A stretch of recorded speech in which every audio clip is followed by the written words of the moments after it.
myself. I know, I don't like that either. I don't like that. I know that it's probably contrary to what many people believe of me, but I don't actually like Love thinking of yourself. myself. Jame equals Jame Love. That was 3, right? I can't remember. Trey. In this episode of the Oz F1 show, we review episode 3 of season 3 of Netflix's Drive to Survive.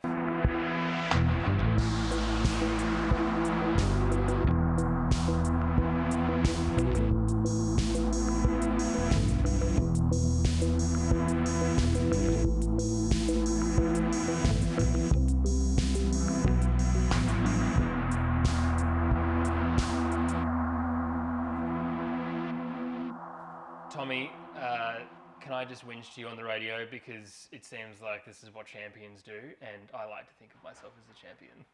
Copy. The word that is used in the Formula One paddock when you just really have nothing else good to say on the radio that you want the press to get a hold of. Episode 3, bit of whinging, bit of complaining, and a lot of VB. A lot of VB, and not this kind of VB. Thankfully, a lot of Valtteri Bottas, who is really one of our favourite drivers because he's an adopted Australian. Correct. And that's because of his girlfriend, and apparently that's all she is, Tiffany Cromwell from Adelaide, which again... Not an elite cyclist. We won't hold that against her that she's from Adelaide, a little bit maybe, but she's not an elite cyclist at all. Apparently not. Nothing in her own right. Come on, Netflix, do better. Come on, guys. Really, with everything else going on at the moment. Anyway, she is kick-ass. She's great. And she's hopefully great more for of Valtteri. her. Yes. Yeah. She started like the barbecue thing last year, and anyway, we won't get too much into it. But Valtteri Bottas is an amazing driver, an amazing human being, and he nailed that episode of Drive to Survive. Yeah, he's the big winner out of that episode. We've loved VB for a while. Yeah. You and I always talk about watching him win in Australia. He was incredible. Oh, so good. It was so good to see him. So much better than the pack. But in this episode, you really get to see a kind of another layer lower into how he operates. A lot of the time, the media's not going to betray that. He doesn't give a lot to media because they ask stupid questions. Oh, can we just talk about that for a second? Yeah. Journalists and asking the same questions in the F1 paddock. Just stop. Hey, James, Yes, hi. what's it like working with Campy? How good is Campy, and what about Campy do you love most? Look, for sure, Campy is a person. Why would you answer these questions? Like, they don't ask VB about VB. They're just continually asking about Lewis. Why is Lewis so good? Are you excited for Lewis to have 91 wins this week? Michael Schumacher. Actually, no, I'm not, because I'm going to win this week, and he's not going to get 91. And if I have anything to do, he'll never get 91 because I'm going to win.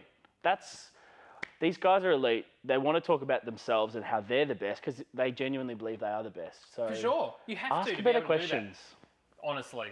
Yeah, so he was a real winner here. Of course, we saw some more whinging by Lewis on the radio.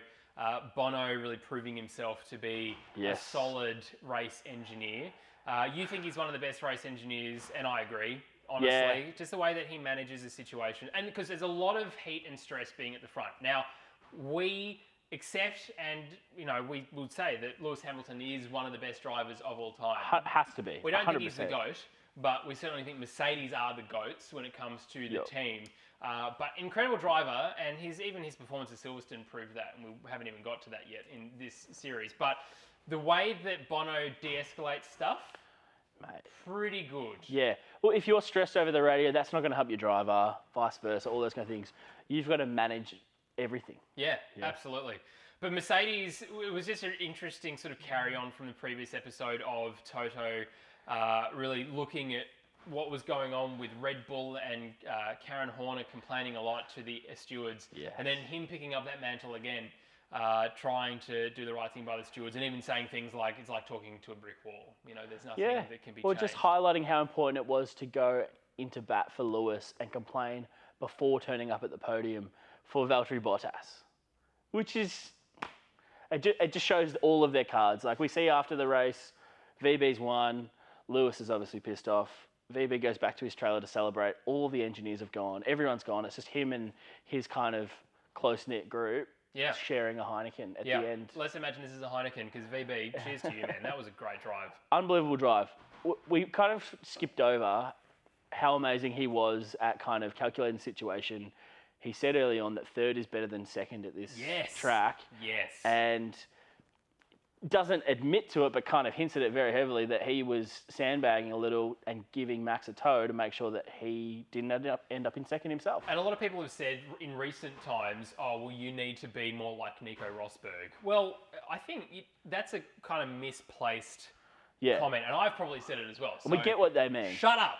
But if you're watching stuff like this, you actually realise that there is a lot more that's going on behind the scenes for him. And look, potentially we saw, I actually don't remember, we might have seen something like that. And yes, we've gone, oh, VB gave Max a toe. But the radio interactions and interactions with the team behind the scenes really highlighted, as you said, VB's come out on top because of this episode. For sure.